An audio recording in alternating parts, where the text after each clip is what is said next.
Hello, I'm Jeff Scheidock, Dean of Students at Calvin Theological Seminary, and recently I was honored to host a conversation between Mark Braverman and Gary Burge about Israel and Palestine and about the ongoing violence in Gaza. Mark Braverman is a Jewish American with family roots in Israel. He's a retired clinical psychologist. He serves as the executive director of Kairos USA, a movement to unify and mobilize American Christians to work for a just peace in Israel and Palestine. Gary Burge is an adjunct professor of New Testament here at Calvin Theological Seminary, and he's an expert on the integration of theology and politics in the Middle East. In this part of their conversation, Mark and Gary discuss the state of Israel's desire for safety and its implications for peace for both Israel and Palestine. But it's often argued, I guess, Mark, that Jews need Israel as a safe haven. There's no place safe in the world for Jews, as the rise of anti-Semitism is appearing even now. So therefore, without Israel, Jews everywhere experience toxic levels of insecurity. Well, how's that working out? Is Israel a safe place for Jews today? I don't think Israelis are feeling that.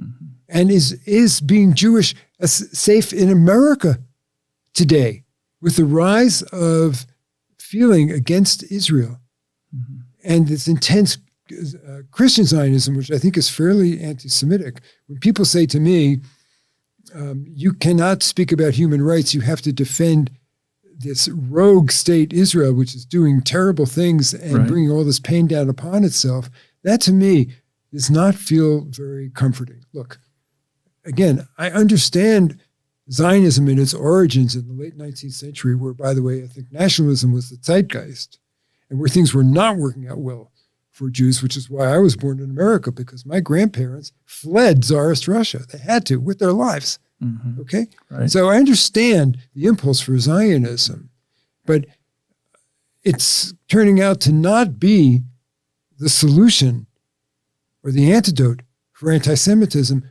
Quite the opposite. So do you think, Mark, that right now, since October 7, as you've already described, Israel is responding to this remarkable Hamas attack on October 7, but now they have this breathtaking bombing campaign, which is going on in Gaza, a kind of Nakba, again, a second Nakba, a second catastrophe for the Palestinians. Is there a conversation in the Jewish world that this may all backfire on Judaism? In other words, the atrocities now committed in Gaza by Israeli bombing is going to give inspiration to anti-Jewish feelings in other places. So thus, the campaign in Gaza is making Judaism even less secure than it was. Okay, a couple of things. First of all, Jews, young Jews especially, way before October 7th, 2023, have been saying, not in my name. We reject the state of Israel's action toward the Palestinians going back decades and decades and decades. This is not our Judaism. I am a Jew. I am a faithful, devoted Jew. I love my tradition. This is not Judaism for me. This is anti-Judaism.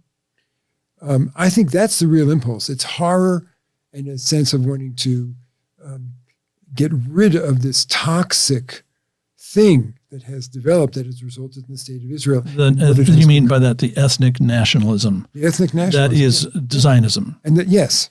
And the fact that we are now supposed to endorse and identify with a settler colonial movement, which certainly has no place in the 21st century and has a horrible history throughout modern human history.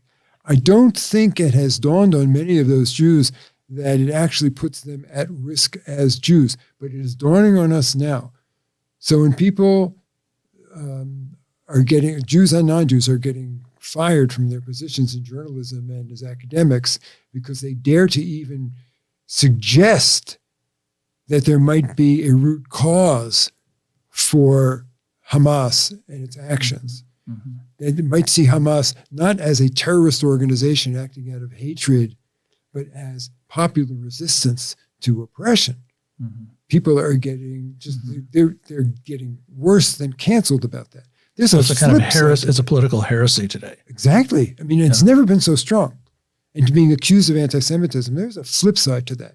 The flip side to that is that we as Jews are being given enormous power and enormous permission to do things that if anyone else were doing it, like Russia, for example, we're being given permission to do that. So it would be like the United States sending billions of dollars to Russia to push back on the Ukrainian resistance to being taken over by Russia. People are saying, we're sending all this money to Ukraine and to Israel. Israel is the aggressor here. The Gazans are the people who are resisting being pushed out of their homes and being taken over by Israel. It's clear, but we've got it backwards. And as a Jew, I'm saying, don't associate me with that. But you do, because it's the Jewish state. So, it's terrible. This was one part of the conversation between Mark and Gary. If you'd like to hear more, you can click on the next part of the conversation, or you can click on the full conversation.